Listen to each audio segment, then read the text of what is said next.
আসসালামু আলাইকুম গাইস, দেখেন আরো একটি নতুন বাথরুমের ডাবল ওয়ারিং এর কাজ শেষ করলাম। এটি একটা পিপিআর আর প্যানেলের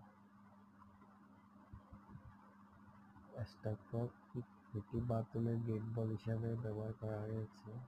এখানে একটি লো কমেট বসেছি।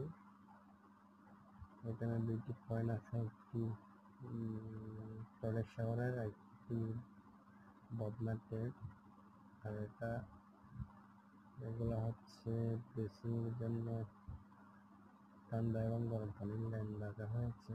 একটি শাওয়ার মিক্সার অ্যাপেক্স ব্র্যান্ডের,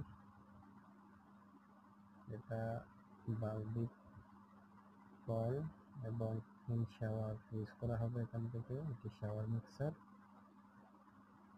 অ্যাপেক্স ব্র্যান্ডের শাওয়ার মিক্সারের